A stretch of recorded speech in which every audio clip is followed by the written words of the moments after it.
Hello dear students, मैं आपकी social science mentor Nisha Sood from engineer Aniket Sood mathematics classes. तो आज हम जो डिस्कस करेंगे वो होगा जो बड़ा चेंज क्लास 9th के सोशल साइंस के सिलेबस में आया है उसको लेके। बट उससे पहले हम थोड़ी सी अपने इंस्टीट्यूट के इंट्रो और इसके अलावा उसके कुछ फीचर्स के बारे में जान लेते हैं, ठीक है। सो यहाँ पे आप देखेंगे कि हम अपने इंस्टीट्यूट में मैथ्स +1 +2 का JEE Main advance NDA BITS olympiads करवाते हैं और वो ये सारी जो कोचिंग है वो इंजीनियर अनिकेत सूद सर जो है वो प्रोवाइड करते हैं। इनका 16 ईयर प्लस का एक्सपीरियंस है।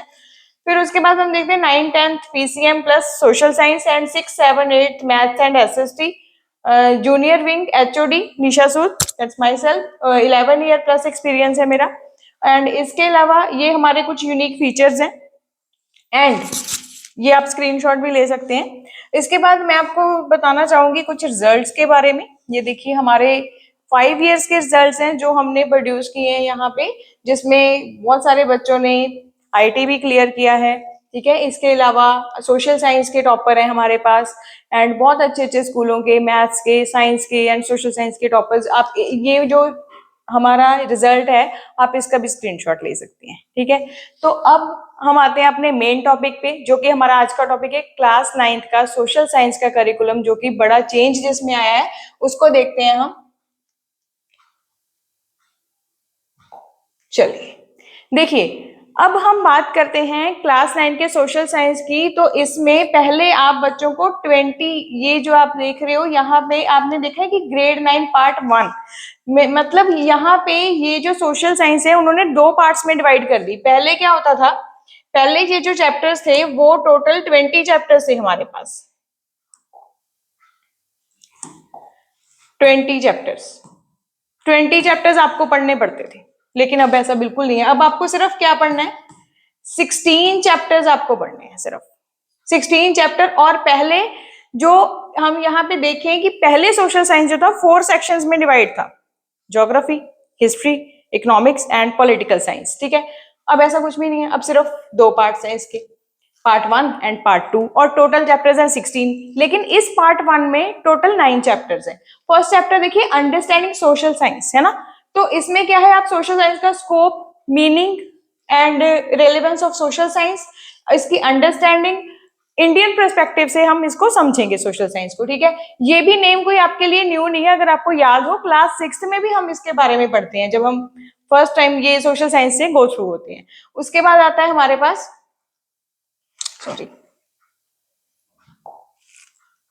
उसके बाद जो हमारे पास आता है shaping of the earth surface.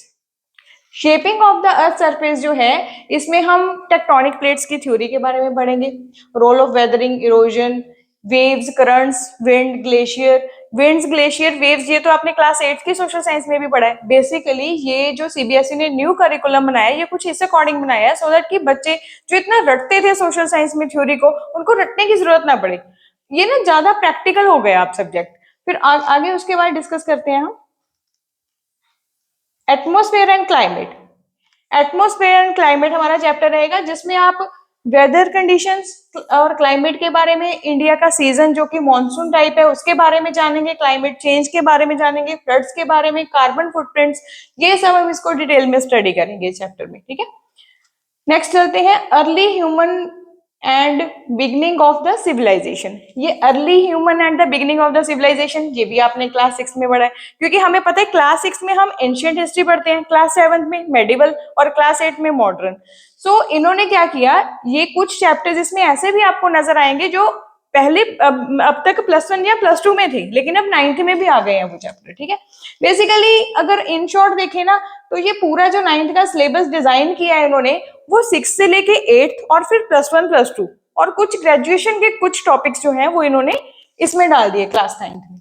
उसके बाद देखते हैं state and society up to 1000 CE, ठीक है। इसको हम स्टडी करेंगे, जिसमें वैदिक एज, ज्योग्राफी, रिचुअल्स, पुराने टाइम पे कैसे रिचुअल्स थे, कैसे सोसाइटी थी, इंस्टीट्यूशन कैसे थे, सोशल ऑर्डर कैसे थे, एडमिनिस्ट्रेटिव सिस्टम कैसे वर्क करता था, उसके रिगार्डिंग।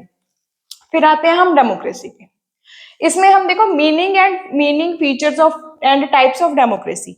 डेमोक्रेसी क्लास 9th में, ये क्लास 10th में भी है, इवन चैप्टर 9th में भी है, उसके क्लास और 9th और 10th दोनों के बेस्ड टॉपिक जो है इसमें डाल दिए। Challenges to democracy in India ये क्लास 10th में होता था चैप्टर, लेकिन अब पिछले 2-3 साल से कट कर दिया। अब ये एक डेमोक्रेसी का पार्ट बन के इसमें आ गया आपको क्लास 9th में, ठीक है।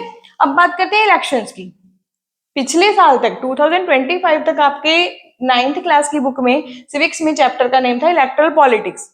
अब उसका ये वर्जन आ गया इलेक्शंस, जिसमें आप इंपॉर्टेंस ऑफ इलेक्शंस, उसके factors, determination, delimitation commission and इसके अलावा election commission of India and its role, इसके बारे में पढ़ेंगे, ठीक है। फिर उसके बाद नेक्स्ट चलते हैं बिल्डिंग ब्लॉक्स इन इकोनॉमिक्स, है ना। Building blocks of in economics में आप स्कार्सिटी ऑफ रिसोर्सेज के बारे में पढ़ेंगे। उसके अलावा opportunity cost and the need of making choice, what do economist do, what to produce, how to produce and for whom to produce.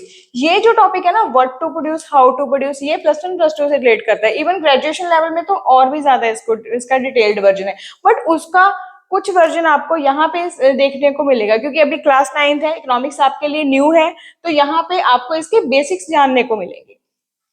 आगे चलते हैं the price puzzle, what drives the market. It means इसमें हम जानेंगे कि market कैसे drive होती है ना। और इसके अलावा जैसे आपने कई बार देखा होगा कि फ्रूट्स या वेजिटेबल के प्राइस कभी अप हो जाते हैं, कभी डाउन हो जाते हैं, लेकिन इसके पीछे का रीजन क्या है, थ्योरी क्या है, तो वो हम इस चैप्टर में डिटेल में स्टडी करेंगे। इसके अलावा अब आ गया ग्रेड 9 पार्ट 2, ठीक है। इसमें टोटल 7 चैप्टर्स हैं। पहले चैप्टर देखिए ओशंस एंड लाइफ, जिसमें हम ओशंस वही वेव्स, टाइड्स और करंट्स के बारे में जानेंगे। फिर आ गया हमारा marine resources and their significance, seas navigation, cyclones, tsunamis, इसके टॉपिक को हम डिटेल में इसमें स्टडी करेंगे। फिर आ गया लाइफ ऑन अर्थ, ठीक है।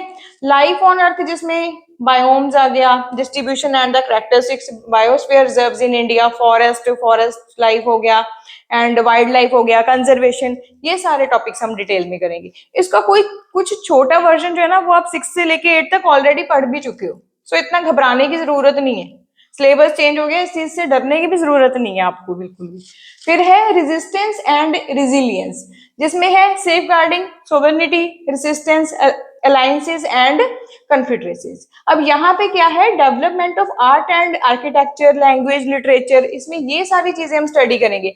पुराने टाइम पे भक्ति ट्रेडिशन कैसा था, फोर्ट्स एंड फोर्टिफिकेशन, है ना, इसको हम स्टडी करेंगे यहाँ पे। फिर आ गया इंडिया एंड द वर्ल्ड 1, यानी कि 1900 बीसी से 1900 बीसीई से लेके 1200 सीई तक का सारा जो इंडिया का ट्रेडिशन है, वर्ल्ड के साथ रिलेशन कैसे, जैसे कि ट्रेड को लेके, है ना।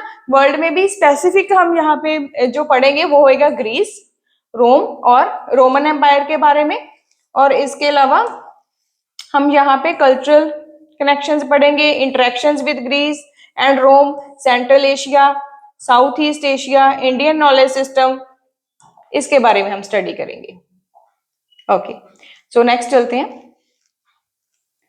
अथॉरिटी, ठीक है।